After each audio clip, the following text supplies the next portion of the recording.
The tears welled in Olivia's eyes as she stared at the empty chair across from her, the restaurant's Christmas lights blurring into a kaleidoscope of colors. What happened next would change her life forever, but not in the way anyone could have predicted. If you're touched by this story, please hit that like button and subscribe to see more heartwarming content that reminds us all of the unexpected magic that can happen when we're at our lowest moments. Olivia Morgan checked her watch for the 7th time in 30 minutes. The elegant restaurant bustled with holiday cheer around her, couples laughing, families celebrating, servers weaving between tables with plates of steaming food. Christmas Eve at Bellini's was clearly the place to be in downtown Portland. For everyone except her, apparently. "Can I get you another glass of wine while you wait?" The server's voice held that particular tone of pity reserved for people who'd been stood up. "No, thank you. I'm sure he's just..." Olivia's voice trailed off as she glanced at her phone again. No messages. No calls. Nothing from the blind date her well-meaning cousin had arranged. Actually, yes. Another Cabernet would be great. As the server walked away, Olivia fought the urge to leave. At 34, she'd weathered enough dating disappointments to know when to cut her losses. But something kept her glued to her seat, perhaps the humiliation of walking out alone on Christmas Eve, or maybe the faint hope that her date was just catastrophically late. 3 tables away, Marcus Winters was trying to keep his 7-year-old daughter Emma entertained while simultaneously cutting her chicken parmesan into bite-sized pieces. "Daddy, why is that lady sitting all by herself?" Emma asked, her voice carrying in that uniquely loud way children's voices do. Marcus glanced over at the woman in the red dress, sitting alone with an untouched bread basket and a nearly empty wine glass. Something in her expression, a mixture of hope and resignation, struck a chord with him. "I don't know, sweetheart. Maybe she's waiting for someone."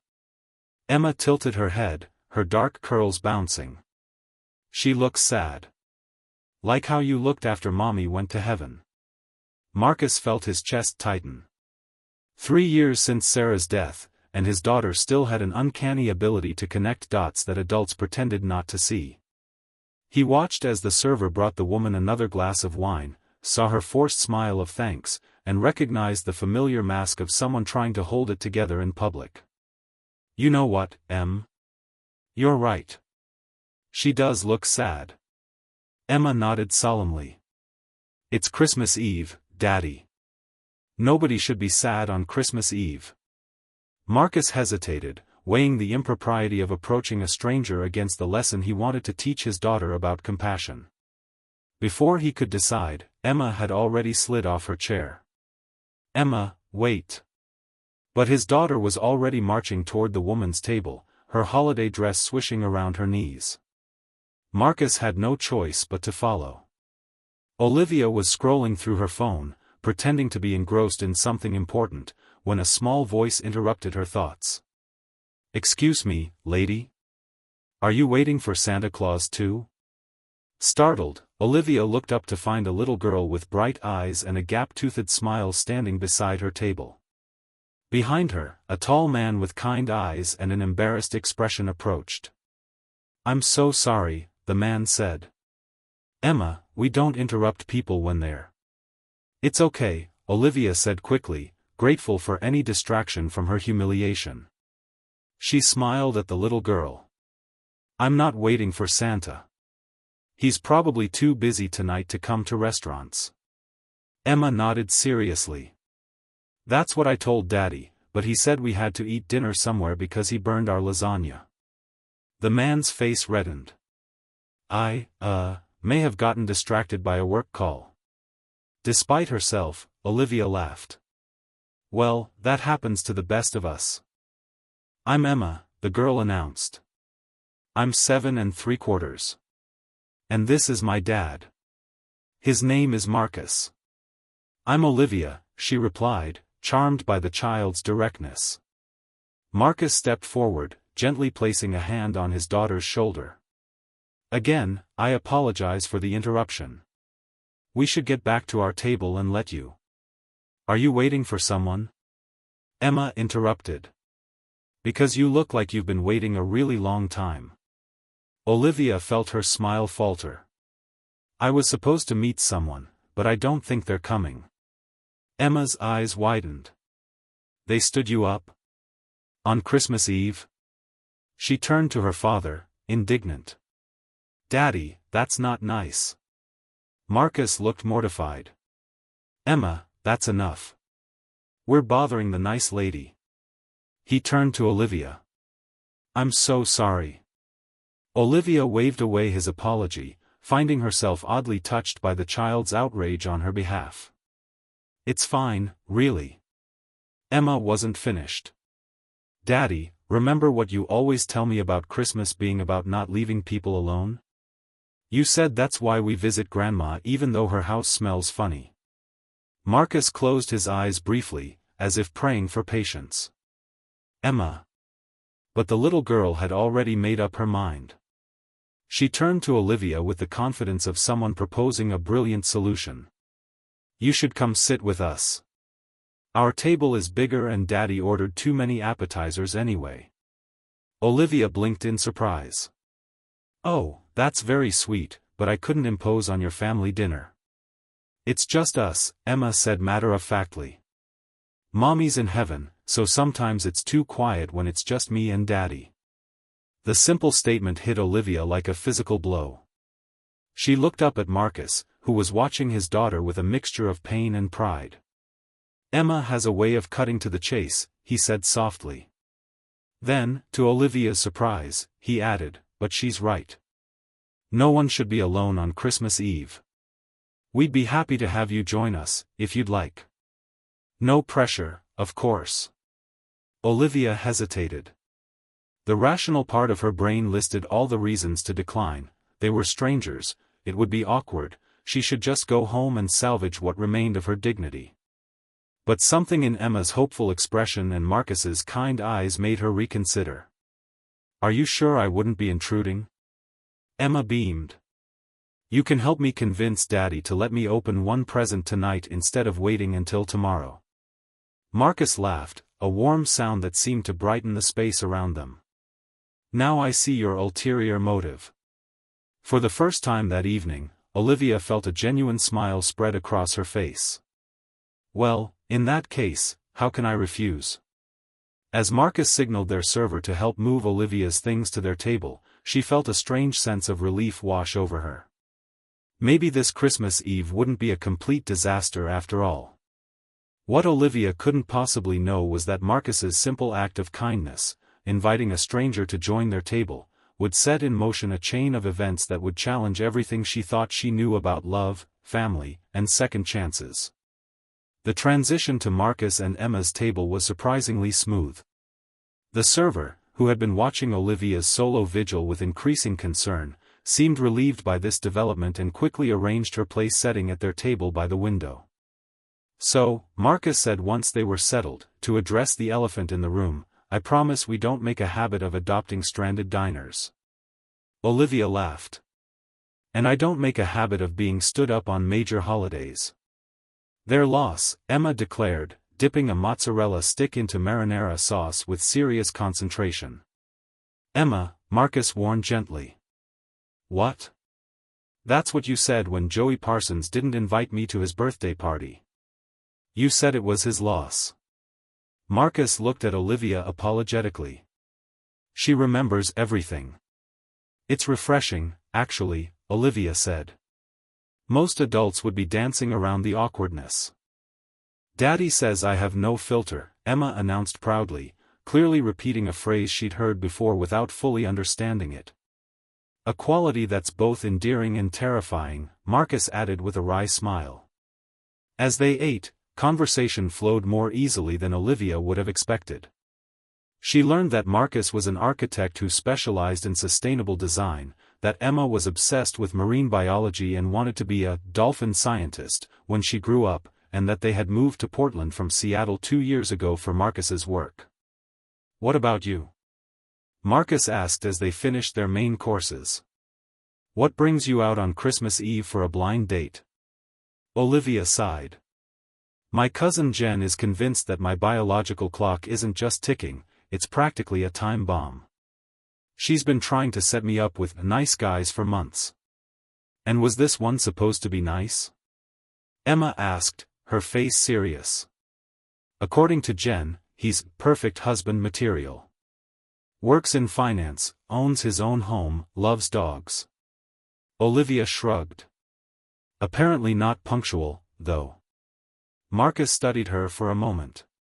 You don't seem too disappointed. Olivia considered this. I guess I'm more embarrassed than heartbroken. It's not like I had high expectations. Blind dates are usually awkward at best. Like when Ms. Peterson tried to set Daddy up with the lady who teaches yoga at the community center, Emma chimed in. Daddy spilled soup on her white pants. Marcus groaned. Thank you for that reminder, Em. Olivia laughed. So I'm not the only one with dating disasters? Let's just say I've had my share of catastrophes since re-entering the dating world, Marcus admitted. It's complicated with a kid. It's not complicated because of me, Emma protested. It's complicated because you work too much and you're picky. Out of the mouths of babes, Olivia said, amused by Emma's assessment. Marcus shook his head, but his eyes were fond as he looked at his daughter. When you're right, kiddo. As they shared a chocolate lava cake for dessert, Emma's choice, Olivia found herself relaxing completely for the first time in weeks. There was something about this impromptu dinner with strangers that felt more genuine than any of the carefully orchestrated dates she'd been on recently. So what were your Christmas plans? Marcus asked as Emma meticulously separated the molten chocolate center from the cake. Nothing special. I was going to head to my parents' place tomorrow, but they decided to take a cruise this year. My sister's spending the holiday with her in-laws, so. Olivia trailed off, suddenly aware of how pathetic it sounded. So you were going to be alone on Christmas? Emma looked horrified by this possibility. I have plans with my cat and a bottle of wine, Olivia said lightly. Very sophisticated adult plans. Emma looked at her father with wide eyes, some unspoken communication passing between them. Marcus cleared his throat. We have a little tradition on Christmas morning. Nothing fancy, just cinnamon rolls and hot chocolate while we open presents. Then we usually watch holiday movies until it's time for dinner. Emma bounced in her seat. And this year we're volunteering at the animal shelter to walk the dogs. Because the dogs need Christmas too. That sounds wonderful, Olivia said sincerely. Marcus hesitated, then said, you'd be welcome to join us. For any part of it. If you wanted to, I mean. Olivia blinked in surprise. Oh, that's incredibly kind, but I couldn't impose on your Christmas. It's not imposing if we invite you, Emma said with impeccable 7-year-old logic. And Daddy makes the best cinnamon rolls. They're from a can, but he doesn't burn them like the lasagna. Marcus laughed. High praise indeed. Olivia felt a warmth spreading through her chest that had nothing to do with the wine she'd consumed.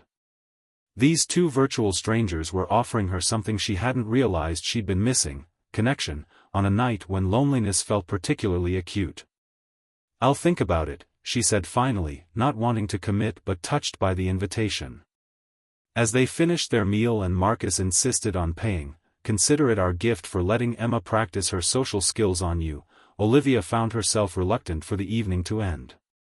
When they walked out into the cold December night, snow had begun to fall in fat, lazy flakes that caught in Emma's dark curls. It's snowing! Emma exclaimed, twirling with her face turned up to the sky. Daddy, it's a Christmas miracle. Marcus smiled at his daughter's excitement, then turned to Olivia. How are you getting home? I was going to call a rideshare, she said, pulling out her phone. Marcus frowned at the screen. On Christmas Eve? The wait times must be terrible.